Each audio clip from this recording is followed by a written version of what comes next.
Hey, so here's a snippet of our training session. Now, I actually kept some of the sound on.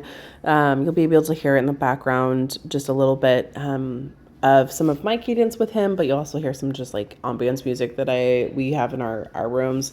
So this is one of our bigger playrooms, and we were working with Shadow, or I was working with Shadow, one on name game. So this is where we load his name in and of itself as a command. So when I say Shadow, it is a recall, it is a sit, it is a watch me.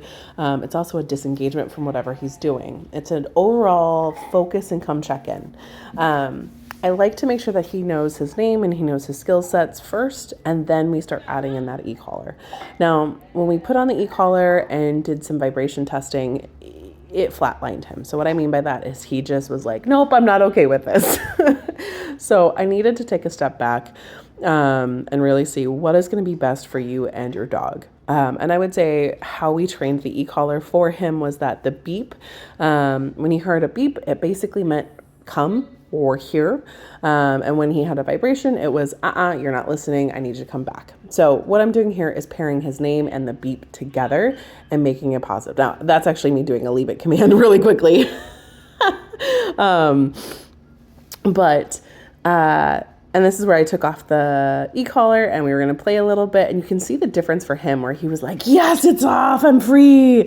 So I did a lot of it's on, it's off, it's on, it's off. And you can see where he's like, please no. Just to make sure that he realizes that the e-collar is actually a very positive thing. It is something that he should be excited that it gets to be put on. It's kind of like when they got really excited to put on the leash. Essentially, we want that same association with the e-collar. We don't want it to be a punishment. That's not what this is. What it is it's an ability for him to earn more freedom while we're doing this. So it's a lot of conditioning. The past week and a half, 2 weeks was really conditioning him that, hey, when this thing is on, the best treats come out, and I get to go explore new things, and I get to go check stuff out. Like, it really is. We're pushing the limits for him on understanding, like, this is the best thing in the world. Just because when he does have it on him, he does just not like it. And that's fair. That's not uncommon in e-collar work. So what I do is he hears his beep. I call his name. He comes running. He gets a reward. Now, I unintentionally was working on, not unintentionally, I was very intentionally working on like a heel command, just to teach him. He's already been pretty successful with doing like a slip lead with us walking, and understanding tension and release in that capacity. So then adding the e-collar, it's basically the same thing, vibration and no vibration, or beep and no beep. Now, he is a little jumpy, and right now I'm just ignoring this. This was like, I think, our second or third day of working e-collar on him. But this is where we're pairing it, again, with that positive, that it's a game that we get to go back and forth. And see how happy that tail is? That's what we want when that e-collar is on. So anytime that he's not listening, I give him an he gets a very low vibration, and you can kind of see where he gets very nervous. Like, wait, where is it? I don't know. And he gets like almost like sachet, like his hips go a little extra. But this is right here where I did a beep. He comes back and I reward right where I want him to. Now, I am doing some body positioning rewards where when he goes away from me, I essentially have him. So I have him walk to me and he flips around, and that's where I reward. So when he's alongside me in a very traditional heel is when the reward happens. And occasionally he likes to do spins around us, the humans, and that's okay. It's just, again, getting him to realize, oh, this is a good thing. Now, there was a couple of moments where the leash that you see on the floor, he was like, I think that's a snake, or I think this is weird. So I do pick it up halfway through just to be like, no, this is just a piece of rope. You're fine. But you can see he's not pulling me, he's not pushing me, he's walking right next to me in a beautiful heel, and he's tolerating having those redirections, whether it's a beep or it is a vibration to help him. And again, we're getting that recall, so we're getting a nice 15, 20 feet where he's away from me and I'm able to call him and he's coming right to me pretty quickly. And that's what we want. And it also has a finisher on there where he slides into a sit. So we did a lot of positive association. We did a lot of little spurts. So 10 minutes here, 20 minutes here, 10 minutes here. We worked on other skills just to, so we weren't burning him out. So we did puzzle feeders and we did snuffle mats. We did some boredom work, but a lot of our training was building that positive association of anytime I'm wearing this collar, there's a good thing going to happen. And we also did it without the collar to train the behaviors as a expectation with or with it on. He's definitely going to do better with it on because he definitely knows, oop, I like to focus. But you can really see the difference in he likes the structure of what he's doing.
Now, really quickly, this is where I took off the e-collar and I'm going to pair just the noise with a praise. So we did this off and on where it just wasn't always on him. Sometimes the beep would come from me.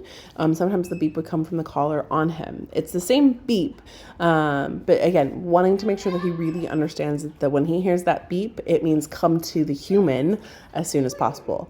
Ashley and I were starting to build where he had to distinguish between who the beep was coming from, especially if I'm holding the remote and the beep, the collar is on him.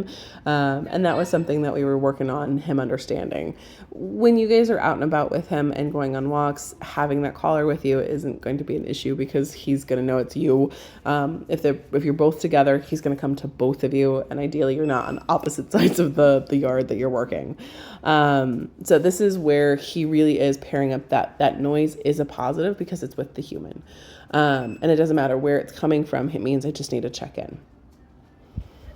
And I was tossing treats at him and we're just kind of being goofy. But again, positive association. We are building up this e-collar not as a correction or not as a negative, but as a thing that helps him understand, ooh, something really good is going to happen. That helps him be able to still enjoy his walks and still be able to do things, but that stronger adversive helps him focus and pay attention. But some of his progress while he was with us.